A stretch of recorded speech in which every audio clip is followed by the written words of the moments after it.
Hey, how are you doing? In any generation, I think the essence of things doesn't really change. So innovators hold sublime objective to get the world better for world peace, to win people's hearts and minds, and defeat the current power, abusing its authority and defending its vested interests when they get to work on reformation of the country. However, once they acquire as much power as they can defeat the current power and deprive it of its position, it almost forgets the initial motivation to reform the world to be a better place than now. And they come to have a strong ambition to conquer all the territory in the country and unify all the countries to realize justice that they believe in. So once a small rebellious force that defies the power that controls the country rises the highest position of the country by defeating the previous power and establishes a new country, a new resistance force comes again to appear in front of it with a thought like, we cannot forgive your tyranny, and we will make a new world, new peace world for nations from now.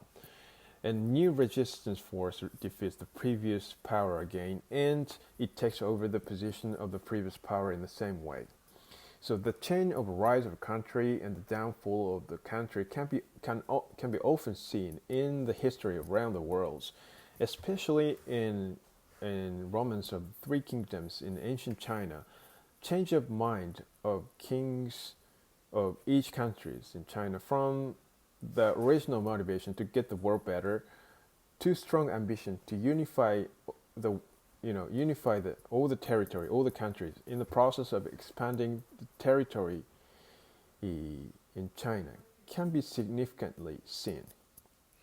So if people take the strong position that allows them to take the lead of a certain field with its perfect discretion, their mind is steeped in tyranny, in defiance of the original motivation of the reformation.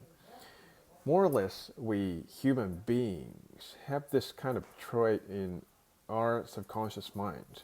For example, SoftBank, one of the major mobile carriers, mobile giants in Japan, once challenged to fight with NTT, the biggest telecommunication company in Japan, holding 90% of communication base stations for mobile communications installed around Japan 20 years ago.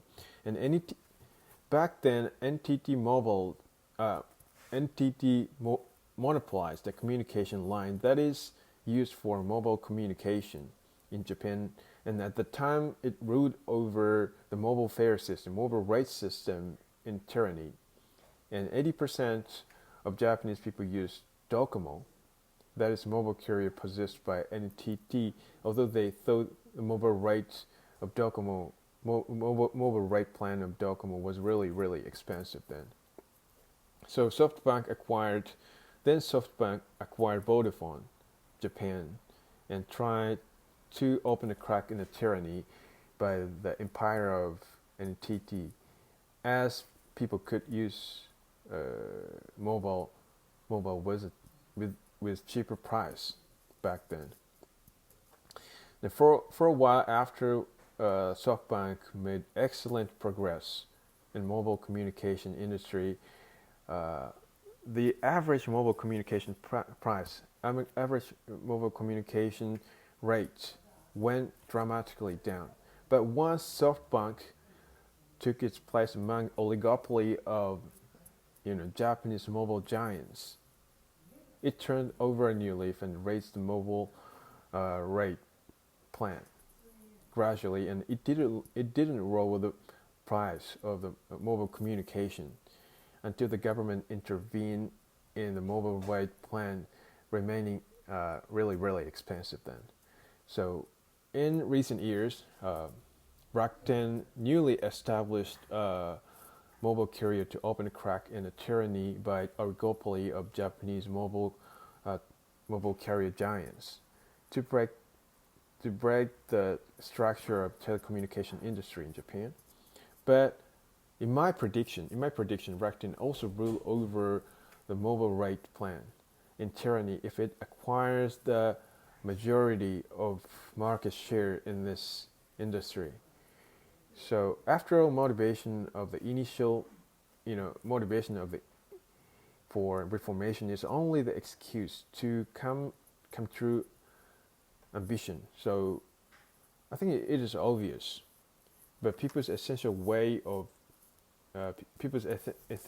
thinking is how they can attract profit and benefit to their own territory, no matter how sublime thought they have when they start something.